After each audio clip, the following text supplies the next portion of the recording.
12 is brought to you by Kenneth Nugent.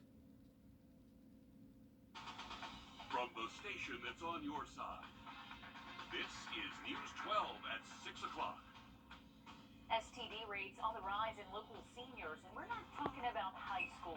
The all-new I-Team investigation you'll want to share with Grandma. Plus, we're tracking the possibility of some stormy weather. Then the heat will be on. Get ready for near record highs. But first up, it's your last week to hit the post. Riley, thanks. We're learning new details after a series of mass shootings over the weekend. The National Gun Violence Archive reporting at least 5 nationwide. The most deadly in Buffalo, New York, where an 18-year-old is accused of killing 10 people at a supermarket Saturday. Investigators say he specifically targeted the store in a predominantly black community. He's charged with first-degree murder, and he's likely to face federal hate crime and domestic terror charges. News 12's Claire Allen spoke with a local professor about when mass shootings are classified as acts of terrorism. Claire? There have been more than 200 mass shootings so far this year in the United States, but only a handful of those will be labeled terrorism. I spoke to a professor at AU studying the reasons why labels matter. Taking these mass shootings seriously as potential forms of terrorism when they fit the definition is so important in order to try to stop them. Dr. Lance Hunter analyzed 105 mass shootings from 1982 through 2018 to find out if those shootings fit the definition of terrorism. And we've made a strong argument that a lot of these acts, well under half, were acts of terrorism, but were not labeled as such. Dr. Hunter says the mass shootings in 2014 at UC Santa Barbara and the Charleston church shooting was inspiration behind this study. Neither of those were originally labeled as acts of terrorism, even though they met the criteria. The motivation entails political, religious, social, or ideological components. Dr. Hunter found many of these shootings are not labeled correctly as terrorism and are often not taken seriously when there are warning signs beforehand. If someone is espousing extremist ideology combined with threatening to harm other people physically and violently, they have to be surveilled, they have to be monitored, and considered a potential terrorist. Based on the evidence we've seen so far, Hunter classifies Saturday's shooting as domestic terrorism. If someone's targeting a group based on their race or their ethnicity or any type of social characteristic, this can be both a hate crime and an act of terrorism. The shooter in Saturday's shooting in Buffalo pleaded not guilty to all charges. You can find the link to Dr. Hunter's study on our website. All right, interesting research. Thanks for sharing that with us, Claire. An Augusta dog groomer will stay closed for now after a car drove into the office over the weekend. This was the scene early yesterday morning outside the Wolfgang Bakery and Grooming over on Washington Road. You can see the mess left behind. The driver taken to a hospital with minor injuries. A pregnant woman hit while working inside, also taken to a hospital. We're told both her and the baby are expected to be okay.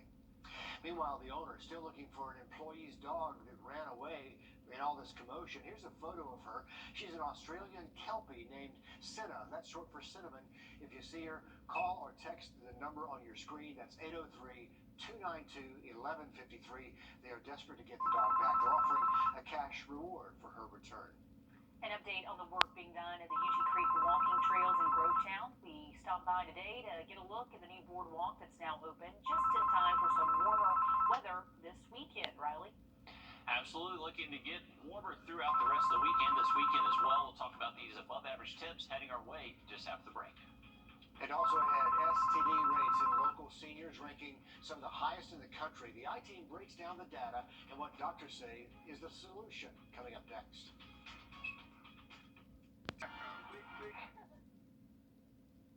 STD rates in senior citizens have been climbing across the country for the past 7 years. Our I-Team found the rates of gonorrhea alone in the 65-plus age range doubled from 2015 to 2019. Doctors sort of expected the pandemic to slow down some of that spread, but our I-Team found they're actually seeing the opposite. And now the challenge is getting seniors to hear a message they may be a little uncomfortable talking about. Yo, Rep Dr. D in the house. Let's kick it. That's Dr. Shannon Dowler, also known as Rap Dr. D. Say the sex, baby. She spent her entire career educating people about STDs. She's writing a book on the senior STD crisis and even advises the CDC on the issue. Gotta have a little fun while we're doing it. Over the past few years, she's had to start getting the message out to a new audience. In my STD clinic, I went from the average age of people coming in the door to being 20 to 30 to some days I've had 50 to 60 be the average age. And it makes you wonder if someone's pulling their oxygen tank behind them as they come into the STD clinic, you're like, something's going on, it's different. In 2020, across the country, our I-Team found men 55 to 64 had higher syphilis rates than 15 to 19-year-olds. Things that make you go, that is unusual. Because usually our teenagers way outdo older populations. And here at home, we're not just in sync with the rest of the country. Speaking of the clap, we are here. We're ahead of the curve. So in Augusta, if you look at the CDC data, we are very high as far as syphilis is concerned. We are seeing a lot of syphilis, much more syphilis than we used to, that I have seen, in the past 5, 6, 7 years. Our I-Team found Augusta ranks 6th in the country for the highest STD rates per capita. We have patients that are in their 70s and 80s that come in that are positive for syphilis. There's actually been an increase in sexually transmitted infections in nursing homes as well. And the reason is the same. Number one is they're healthier. Number two is there's therapy for erectile dysfunction. Number three, nobody's talking about sexually transmitted infections in those above the age of 65, 70, 75 in that category. Our I-Team crunched the data. This is just a snapshot of Richmond County. These are STD rates for those 60 plus. We found the numbers have been steadily rising, a 260% increase from 2008 to 2020, which is concerning since that data lags behind what doctors are seeing right now. I've never seen so many new HIV cases and syphilis cases both as I have in the last 6 months. Which could partially be due to a lull in testing during the pandemic. Since public health resources were all rerouted to the COVID response, STD testing took a backseat. We had to use that same reagent in our COVID tests. And so we had a shortage of those reagents, so we couldn't do the testing. And remember what else COVID had us doing? Social distancing, isolating, not coming into the doctor's office, but they were definitely still meeting people. And Dr. Dowler wants seniors to know that's fine. It's great even. It's just time to talk about doing it safely. Aging is just a normal stage. We all gotta get on the same scissor stage. Yo. Okay, so what do we have to do to get these numbers down? In all seriousness, well, doctors say it is all about education and prevention, and this is step one, talking about a taboo topic out in the open and encouraging seniors to bring it up with their doctors if they're concerned about something. Okay, well, let's head outside for some fresh air. Here's a look at Grovetown, I-20. Let's head things off quickly. Their first alerts Each day, Saturday and Sunday. To sports now, a former Silver Bluff Bulldog is on the move, finishing his college career in the ACC. We'll tell you where next with Nick. Plus, AU Health, bridging the gap when it comes to how you communicate with your doctor, how they're making sure no patient goes unheard. The Live Eye camera now.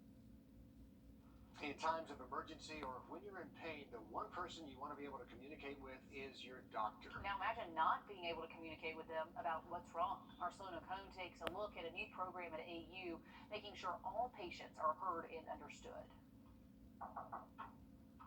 Interpretive services. Trying to explain how you feel to a doctor can be difficult. I mean, we even use a scale of 1 to 10 to make it easier.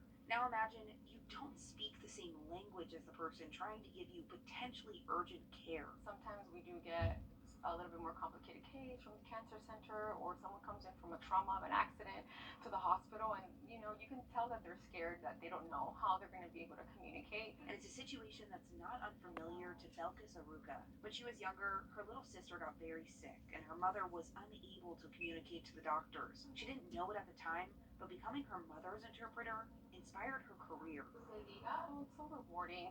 I've even been told before, I've never seen this in other hospitals. This is so great. I would always keep coming here just because I feel so comfortable. AU's Bridging the Gap program is the only medical interpreter program in the region. It's nationally recognized, and the certification can be used anywhere. And Belka says it's so important, especially as our population continues to grow and become more diverse. We have a need here, and our Hispanic community keeps growing. And Belka says Bridging the Gap classes teach you all the terminology and information you need to use your voice for good. You can use that as a tool that you grew up with and provide such an amazing thing for patients who appreciate it so much. In Augusta, Sonacone on your side.